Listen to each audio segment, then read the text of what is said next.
Alhamdulillah, après la radiation de M. Tidiane Thiam sur la liste électorale, il a décidé de démissionner à la tête du PDCI RDA. Alors, la question que moi je me pose, est-ce qu'il est en train de légitimer la justice ivoirienne? Il est en train de reconnaître que la justice ivoirienne a dit le droit? Ou c'est une stratégie? Dans tous les cas, quand on analyse dans tous les sens, je suis désolé de le dire, mais je pense que M. Tidiane Thiam ne s'y connaît pas en politique. Parce que, juridiquement parlant, quand tu es frappé par la justice, tu gagnerais mieux à te défendre. D'autant plus que tu es en Abidjan. Tu gagnerais plus à te défendre pour trouver vraiment les moyens, juridiquement parlant, pour que tu sois rétabli dans tes droits. Et quand tu ne le fais pas et que tu vas rendre ta démission à la tête du PDCI RDA, déjà je pense qu'il y a une grande incohérence. L'incohérence c'est quoi? Lui-même, M. Tidiane Thiam nous a dit qu'il y a un sondage qui a été fait dont lui il est majoritaire. Après lui vient son excellence le président Gbagbo Laurent, le président légitime de la Côte d'Ivoire. Alors si vraiment M. Tidiane Thiam, vous êtes majoritaire, pourquoi vous décidez aujourd'hui de démissionner à la tête du PDCI RDA? Est-ce une stratégie ou simplement et purement vous ne vous connaissez pas en politique? Et sinon, vous êtes en train de dire que la justice ivoirienne d'Alassane Dramane Ouattara a dit le droit.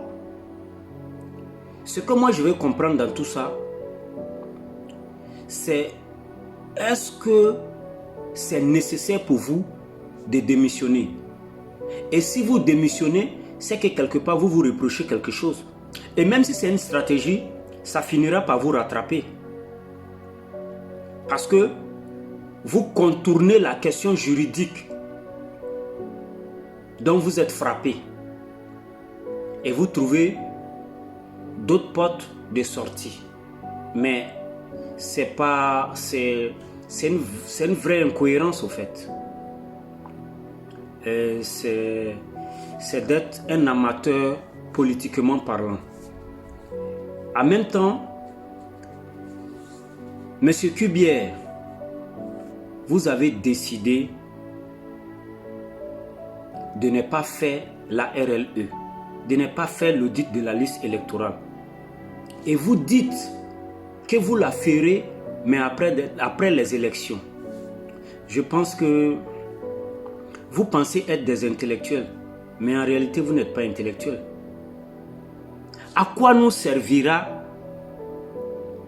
la révision de la liste électorale après les élections? Elle nous servira à quoi?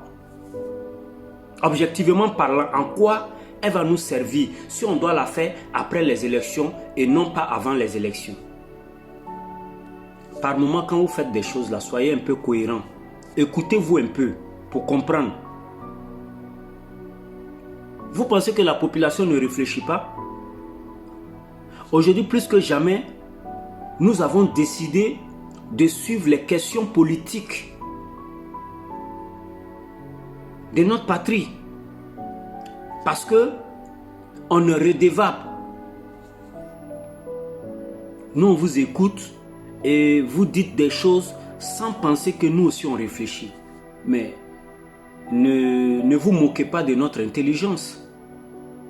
Nous savons bel et bien que tous, nous sommes unanimes sur la question que la révision de la liste électorale avant les élections est la bonne démarche. Mais la révision de la liste électorale après les élections, c'est la mauvaise démarche et c'est une mauvaise foi parce que purement et simplement, vous avez peur de l'adversaire farouche, son Excellence le président Gbagbo Laurent. Mais ça va vous laisser. Je vais mettre un élément de preuve où les journalistes ont fait un débat. Des journalistes français ont fait un débat dessus sur TV5 Monde. Suivons l'élément de preuve. Les autorités ivoiriennes disent que la révision n'interviendra pas tout de suite, qu'elle interviendra après l'élection présidentielle du mois d'octobre. Mais madame, quel est l'intérêt de faire une révision des listes après l'élection? À quoi ça sert? Et puis surtout, pourquoi a-t-on peur du peuple?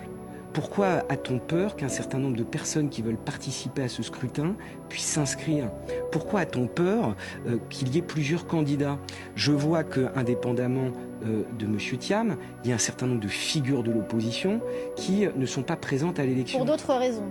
Oui, mais in fine, quand on fait le total, quelle va être la légitimité de ce scrutin si jamais l'ensemble des figures d'opposition ne peuvent pas s'y présenter? Vous savez, il y a deux principes essentiels dans un état de droit.